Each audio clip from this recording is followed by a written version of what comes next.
Hello बच्चों, let's see the question. The question says integrate with respect to x ln x. तो सबसे पहले बच्चों इस क्वेश्चन को सॉल्व करने के लिए हम लोग जिस कॉन्सेप्ट का यूज़ करेंगे, the key concept for this question is, हम लोग बच्चों इंटीग्रेशन बाय पार्ट्स का यूज़ करने वाले हैं. इस क्वेश्चन को सॉल्व करने के लिए इंटीग्रेशन बाय पार्ट्स रूल का यूज़ करने वाले हैं. Integration by parts.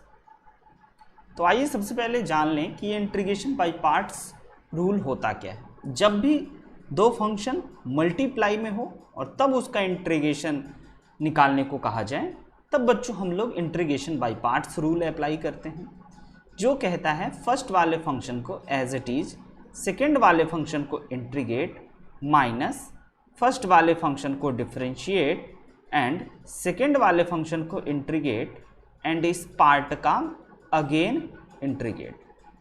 ये बच्चों हमारे इंटीग्रेशन बाय पार्ट्स रूल के अकॉर्डिंग हम इस क्वेश्चन को सॉल्व करने वाले हैं. तो आइए सबसे पहले हमारे क्वेश्चन में है x ln x dx को हम लोग सॉल्व करने वाले हैं, इंटीग्रेट करने वाले हैं. तो सबसे पहले बच्चों देख सकते हैं कि यहाँ दो फंक्शन मल्टीप्लाई में हैं, तो हमें इंटीग्रेशन बाय पार्ट्स रूल लगाने चाहिए, जिसमें कि हमें फर्स्ट फंक्शन को इस प्रकार से एंड सेकेंड फंक्शन को हमें पहले आइडेंटिफाई करना होगा कि कौन फंक्शन हमारा फर्स्ट फंक्शन है एंड कौन फंक्शन सेकेंड फंक्शन. एंड उसको पहचानने के लिए बच्चों हम लोग आइलेट रूल का मदद लेते हैं, जिसमें कि I मतलब हो गया inverse function, L for logarithmic function, A for algebraic and T for trigonometric और E फॉर एक्सपोनेंशियल फंक्शन. तो यहाँ पे हमारे क्वेश्चन में अलजेब्रिक एंड लॉगरिथमिक फंक्शन है. तो बच्चों जैसा देख सकते हैं कि a से पहले l आता है, तो हम लोग कह सकते हैं कि हमारा log x फर्स्ट फंक्शन हो गया एंड x जो है वह सेकेंड फंक्शन हो गया. यानी कि यहाँ से हमें ये बहुत इम्पॉर्टेंट बात होता है पकड़ना कि फर्स्ट फंक्शन कौन है एंड सेकेंड फंक्शन कौन है. तब जाकर के हम लोग इस इंटीग्रेशन बाय पार्ट्स रूल को अगर लगाएं, जिसमें कि ln x को हमें एज इट इज़ लिखना है एंड x का बच्चों इंटीग्रेशन करना है, माइनस इंटीग्रेशन का साइन है एंड बच्चों इस u को यानी कि ln x को डिफरेंशिएट करना है x के रिस्पेक्ट में एंड मल्टीप्लाइड विद v को यानी कि x को इंटीग्रेट करना है एंड इस पूरे चीज़ों को अगेन इंटीग्रेट करना है.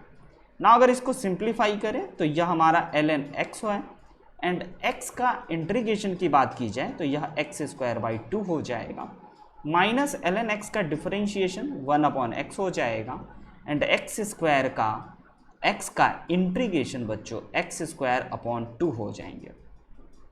ना अगर इसको आगे सिंप्लीफाई करें देन हमारे पास ये बन जाएंगे x²/2 ln x एंड उसके साथ साथ माइनस, अगर इसको हम लोग काटें तो ये हमारा कट जाएगा एंड यह बन जाएगा x/2 dx, क्योंकि हमें इसे इंटीग्रेट करना है.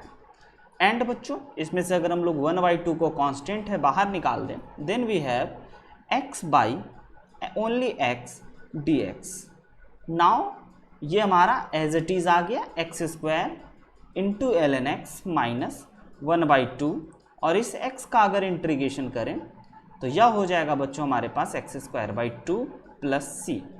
दोनों इंटीग्रल कांस्टेंट के बदले एक इंटीग्रल कांस्टेंट हमने c लिखा एंड ये हो जाएगा x² ln x minus x²/4 plus c and this is the final answer. The final answer for this question is x²/2 ln x minus x²/4 plus c. I hope you understood it very well. Best of luck. Thank you.